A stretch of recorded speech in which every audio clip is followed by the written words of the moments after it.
नमस्कार। ईरान और इजराइल के रिपोर्टिंग के दौरान क्या आपने नोटिस किया है कि अमेरिका के हथियारों का किस तरह से महिमा मंडन किया जाता है और ईरान के हथियारों का किस तरह से हो रहा है? अचानक से B-2 स्पिरिट स्टेल्थ बॉम्बर विमान की बात होने लग जाती है और इसका महिमा मंडन अमेरिकी मीडिया में इस तरह से होता है कि B-2 अब उड़ने वाला है, अब उड़ चुका है, यहां पहुंच गया है, अब ईरान की खैर नहीं। B-2 स्टेल्थ ये कर देगा, वो कर देगा। हम B-2 की क्षमता पर न तो संदेह कर रहे हैं, न हमारी कोई योग्यता है। हमारी चिंता एक घातक बमवर्षक के महिमा मंडन को लेकर है। ईरान की तीनों न्यूक्लियर साइट पर हमले के बाद B-2 का बखान और ज्यादा होने लगा है। बताया जाने लगा कि B-2A स्पिरिट 37 घंटे तक लगातार उड़ता रहा। बीच हवा में कई बार ईंधन भरना पड़ा। कहीं ये भी छपा मिला कि अमेरिका ने ऐसे 6 B-2A बॉम्बर भेजे। CNN ने दावा किया है कि इन 6 विमानों से 12 बम गिराए गए हैं। इन्हें बंकर बस्टर बम कहा जाता है। अमेरिकी मीडिया में इस बॉम्बर को नायक की तरह पेश किया जा रहा है, लेकिन ईरान के लिए खलनायक भी हो सकता है। न्यूयॉर्क टाइम्स ने तो ये लिखा है कि फोर्डो परमाणु साइट पर B-2 स्टेल्थ ने 13,000 किलोग्राम के 12 बम गिराए हैं और नतांज इस्फहान की परमाणु साइट पर टॉम हॉक क्रूज मिसाइलें दागी गई हैं।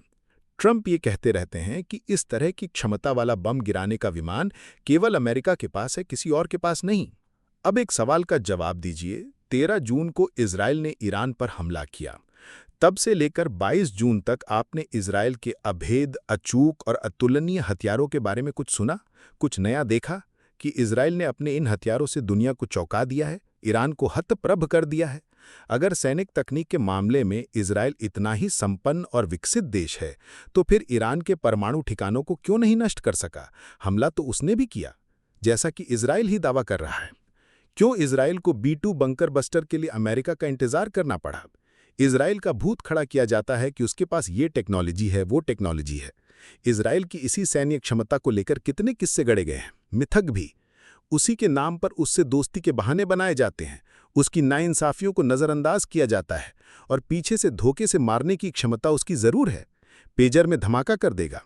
लेकिन इस जंग में वो अपने किस हथियार का प्रदर्शन कर सका है? क्यों ईरान की सुपरसोनिक मिसाइलों की चर्चा हो रही है? एक समय था जब इजराइल के आयरन डोम की चर्चा होती थी, लेकिन अब उसकी चर्चा कुछ कम नहीं पड़ गई। ईरान की सुपरसोनिक मिसाइलों ने आयरन डोम को बेकार कर दिया। तभी तो अमेरिका ने नौसेना का जहाज भेजा ताकि ईरान की मिसाइलों को इंटरसेप्ट किया जा सके। बात या तो ईरान के सुपरसोनिक मिसाइल की हो रही है या फिर अमेरिका के B-2 बॉम्बर की। हम आज बात करना चाहते हैं कि कैसे युद्ध के समय पश्चिम का मीडिया अमेरिका के हथियारों को अभेद्य बताता है, उनका गुणगान करता है और सैनिक हथियारों के बाजार में उन्हें अतुलनीय बना देता है। Stealth, game changer, invisible, strike anywhere anytime, unmatched, cutting edge, revolutionary, precision, decisive, deterrent, global reach, iconic, majestic, lethal, Phantom, formidable. ये सब कुछ विशेषण हैं जो अमेरिका के एक बॉम्बर विमान B-2 स्टेल्थ बॉम्बर के लिए इस्तेमाल किए जाते हैं। ये सारे विशेषण इस बम वर्षक की क्षमता को उभारते हैं, बताते हैं कि ये रडार को चकमा दे सकता है, बीच मैदान में रणनीति बदल सकता है। इसे देखते ही दुश्मन में घबराहट फैल जाती है, लंबी दूरी तक हमला करता है, सटीक हमला करता है और जमीन में गहरे दबे टारगेट पर हमला कर सकता है। रिपोर्ट हो रहा है कि एक विमान 13,000 किलो का बम उठाकर उड़ रहा है। B-2 का नाम अक्सर अमेरिका के साथ लिया जाता है। अमेरिका का ये, अमेरिका का वो। जनता भकुआ कर देखने लग जाती है कि ताकत ये होती है, सुपर पावर ऐसा होना चाहिए। 2-3 दिनों से नोटिस कर रहा था कि ट्विटर पर इस बम वर्षक की बहुत चर्चा चल रही है। इसकी बहुत सारी तस्वीरें भी अचानक तैरने लग गईं, बहुत सारे लेख इसके ऊपर दिखाई देने लगे। तो जरा शक हुआ कि हो क्या रहा है, क्यों हो रहा है। ट्रंप ने बम गिराने के बाद हमले को सफल बता दिया, लेकिन अगर उनका दावा सही नहीं निकला तो B-2 की क्या दुर्गति होगी? क्या इसकी महिमा होगी कि ईरान ने इस तरह से भूमिगत प्लांट बनाया है कि 12 बम गिराकर भी नष्ट नहीं कर पाया? एक बम 13,000 किलोग्राम का बताया जाता है। B-2 की डिज़ाइन चमगादड़ जैसी होती है, देखने में आकर्षक भी लगता है, खूंखार भी लगता है। कहा जाता है कि एक छोटे पक्षी की तरह दिखने के कारण रडार की नज़र से बच जाता है। USSR के बिखरने के बाद अमेरिका ने 21 B-2 बनाए। उस समय एक विमान की लागत $2 बिलियन से अधिक थी। ये दुनिया का सबसे महंगा बम वर्षक है। रूस और चीन के पास भी स्टेल्थ बॉम्बर की तरह के विमान हैं, लेकिन उनकी जानकारी अभी नहीं है। अभी बस इतनी कि 50,000 फीट की ऊंचाई से हमला कर सकता है, 13,000 किलोग्राम के वजन का बम उठाकर उड़ सकता है, एक साथ 2 बम लेकर जा सकता है।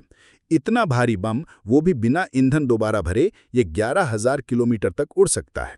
ये गाइडेड बम ले जा सकता है, बंकर बस्टर बम ले जाता है, परमाणु बम भी गिरा सकता है, जिसकी मदद से जमीन के नीचे के ठिकानों को नष्ट किया जाता है। देखने में ये कितना गजब का लगता है, लेकिन ये दिखाया भी इस तरह से जाता है कि आपको विनाशकारी ना लगे, आकर्षक ही लगे। अगर आप अमेरिका की तरफ से इसे देख रहे हैं तो आप इसे चमत्कार की तरह देखेंगे। लेकिन क्या एक हथियार को हमेशा इसी तरह देखा जाएगा? क्या किसी के पास एक ऐसा हथियार है जिससे वो पूरी दुनिया को घुटने टेकने के लिए मजबूर कर दे? B-2 स्टेल्थ बॉम्बर की अपनी जगह तो है। इसका आकार, लगातार उड़ने की क्षमता हैरान करती है। 37 घंटे तक उड़ते जाना तकनीक का कमाल तो है, लेकिन ये कमाल भी किस काम का? जिस देश पर इससे बम गिराया गया, कम से कम बम गिराने से पहले अमेरिका अपनी संसद से मंजूरी तो लेता। वो नहीं लिया। ईरान ने परमाणु बम बनाया है या नहीं, उसका प्रमाण भी नहीं दिया गया। तो कमाल केवल टेक्नोलॉजी है, नैतिकता का नहीं, ईमानदारी का नहीं, पारदर्शिता का नहीं। ये टेक्नोलॉजी आपको उद्दंड बना रही है, आवारा बनने का मौका दे रही है, जिम्मेदार बनने का नहीं। B-2 और बंकर बस्टर का वीडियो दिखाते समय अमेरिका के चैनल के एंकरों में पहलवान जैसी ताकत आ जाती है। उन्हें अमेरिका की ताकत पर गर्व होने लग जाता है। वो इसका बाजार शायद इसलिए नहीं बनाते क्योंकि अमेरिका इसकी टेक्नोलॉजी किसी को नहीं देता, ना इसका सौदा करता है। हो सकता है कि अमेरिकी सैन्य उद्योग के प्रचार का ये हिस्सा हो। इस प्रचार से भले ये माल ना मिले, इससे कुछ कम वाला माल मिल जाए, ये उम्मीद बन जाती है।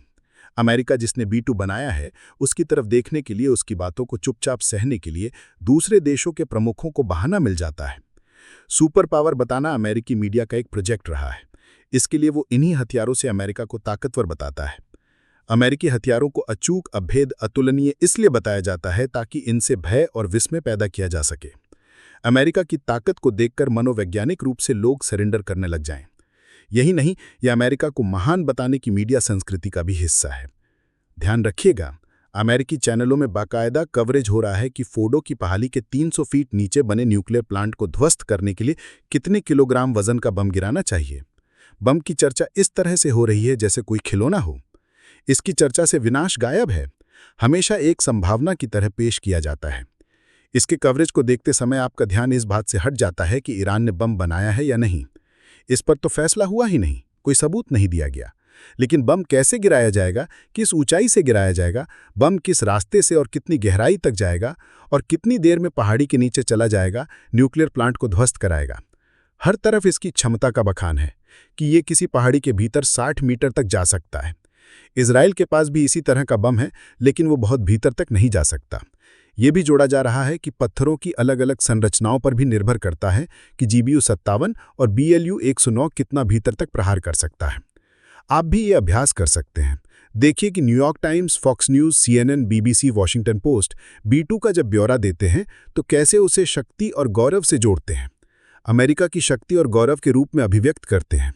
इस फर्क को नोट कीजिएगा। इसकी सीमाओं पर कभी बात नजर नहीं आती है या कम बात नजर आती है। ऐसा लगता है कि B-2 के उड़ते ही ईरान घुटने पर आ जाएगा, मगर हुआ तो नहीं। इसीलिए अभी कई तरह की थियरी आने वाली है कि अमेरिका ने जो बम गिराया है वो भीतर तक गया या नहीं, क्या फोर्डो को नष्ट कर चुका है। IAEA ने तो यही कहा कि फोर्डो से रेडिएशन का कोई खतरा नहीं है। बम गिराने के बाद वहां के रेडिएशन लेवल में कोई बदलाव नहीं आया है। अल जजीरा की एक रिपोर्ट है कि इजराइल के पास भूमिगत ठिकानों को नष्ट करने की क्षमता नहीं है।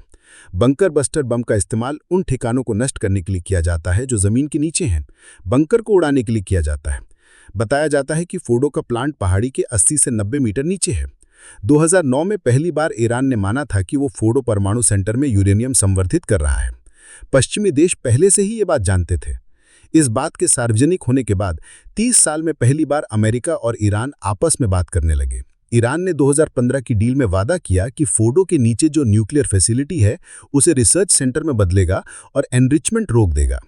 लेकिन जब अमेरिका 2018 डील से बाहर आ गया तो ईरान यहां पर एनरिचमेंट करने लगा। ईरान हमेशा से कहता रहा है यहां पर यूरेनियम का संवर्धन नागरिक उद्देश्य के लिए किया जा रहा है। लेकिन 2023 में अचानक किए गए एक इंस्पेक्शन में IAEA को फोर्डो में हथियारों में इस्तेमाल होने वाले यूरेनियम जितनी शुद्धता के प्रमाण मिले थे। आज तक ईरान में सिर्फ फोर्डो में ही इस शुद्धता का यूरेनियम पाया गया है।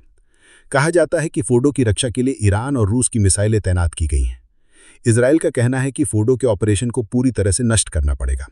इसके लिए लगता है कि ये मान लिया गया है कि B-2 बॉम्बर ही ये काम कर सकता है। तो क्या B-2 ने वो काम कर दिया जिससे हमला किया गया? पश्चिमी मीडिया में जिस तरह से B-2 का कवरेज होता है, उस तरह से इजराइल के बनाए हुए किसी बम वर्षक का कवरेज क्यों नहीं हो रहा है? कहीं कहीं हमें पढ़ने को मिला कि यमन में हूतियों के खिलाफ B-2 का इस्तेमाल हुआ है, मगर उतना प्रभावी नहीं रहा जितनी उम्मीद की गई थी। हूतियों ने भी जमीन के भीतर हथियारों का भंडारण किया है, जिसे टारगेट करने के लिए B-2 लाया गया। अक्टूबर 2024 में यमन में हूतियों के खिलाफ B-2 का इस्तेमाल ईरान को चेतावनी देने के लिए भी किया गया। यमन के पहले अफगानिस्तान, कोसोवो और इराक में भी इसका इस्तेमाल हो चुका है। अमेरिका के पास प्रभावशाली हथियार तो हैं, इसमें कोई दो राय नहीं, लेकिन ये नहीं समझना चाहिए कि दूसरे देशों के पास उसका काउंटर नहीं है। यूक्रेन युद्ध के समय M982 एक्सकालिबर तोपों का महिमा मंडन शुरू हो गया। कहा जाने लगा कि यूक्रेन रूस पर बढ़त बना लेगा। बताया जाने लगा कि इराक और अफगानिस्तान में इसने काफ़ी अच्छा प्रदर्शन किया है। लेकिन क्या यूक्रेन में ऐसा हुआ? कई तरह के दावे हैं। इसके बारे में कहा जाता